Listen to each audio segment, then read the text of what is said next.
नमस्कार, times now नव Bharat LIC housing finance limited studio में आपका स्वागत। मैं आपके साथ अनुराग सिंह। अमेरिका और ईरान का युद्ध और हॉर्मुज की नाकेबंदी एक बार फिर से भारत समेत पूरी दुनिया को डरा रही है। सवाल यह कि क्या स्ट्रेट ऑफ हॉर्मुज वैश्विक मंदी का कारण बनने जा रहा है, क्योंकि ईरान इस बात पर अड़ा हुआ है कि या तो हॉर्मुज स्ट्रेट सबके लिए खुलेगा या तो वो किसी के लिए खुलने नहीं देगा। दूसरी तरफ अमेरिका के राष्ट्रपति डोनाल्ड ट्रंप हैं, जिन्होंने अब ईरान को पूरी तरह से खत्म करने की कसम खा ली। अमेरिका लोगों को ईरान से सिक्योरिटी देने की बात तक कह रहा है, लेकिन अमेरिका के संकेत ऐसे हैं कि वो भी स्ट्रेट ऑफ हॉर्मुज पर कब्जे के बाद टैक्स वसूली कर सकता है। मतलब चाहिए सबको पैसा और सारी लड़ाई वर्चस्व, जिसका कब्जा टोल उसका।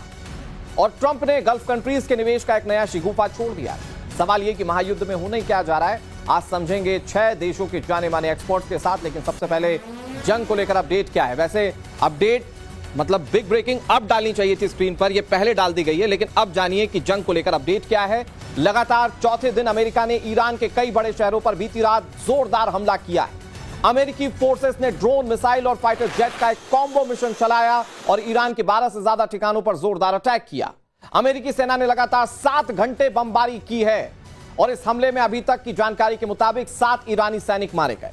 ये हमले दक्षिणी ईरान के इलाकों में हुए, जहां अमेरिका ने मिसाइलों की बौछार कर दी। इस हमले की तस्वीर अमेरिकी सेंट्रल कमांड यानी कि सेंटकॉम ने जारी की, जिसमें ईरान के कई शहरों में एक के बाद एक धमाके होते हुए दिखाई दे रहे हैं।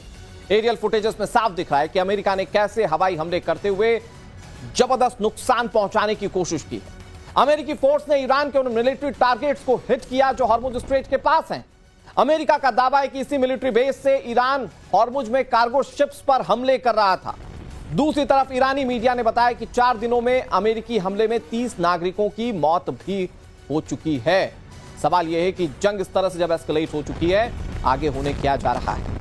इन सबके बीच ईरान पर दबाव बनाते हुए अमेरिकी राष्ट्रपति डोनाल्ड ट्रंप ने ईरान के पावर प्लांट्स और पुलों पर हमले की धमकी दे दी है। अमेरिकी राष्ट्रपति ट्रंप कह रहे हैं कि अगर कोई डील नहीं हुई तो अगले हफ्ते ईरान के पावर प्लांट्स और पुलों को निशाना बनाया जाएगा।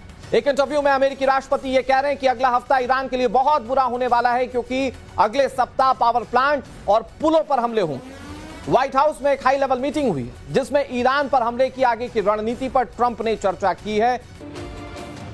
अमेरिकी राष्ट्रपति डोनाल्ड ट्रंप क्या कह रहे हैं वो आपने सुन लिया, लेकिन अब आपको ईरानी राष्ट्रपति मसूद पेजेश्कियान का पलटवार दिखाते हैं। वो कह रहे हैं ईरान अपनी जमीन की रक्षा हर कीमत पर करेगा। साथ ही मसूद पेजेश्कियान ने ट्रंप की अभद्र भाषा पर तीखा तंज कसते हुए कहा कि इस तरह की भाषा सिर्फ ट्रंप को ही शोभा देती है। ईरानी राष्ट्रपति मसूद पेजेश्कियान ने कहा कि ईरान कार्रवाई से अपना जवाब देगा और धरती के हर एक इंच की रक्षा करेगा। दोनों तरफ से इस तरह के बयान ये संकेत देते हैं कि फिलहाल शांति के कोई आसार नहीं है। तो इस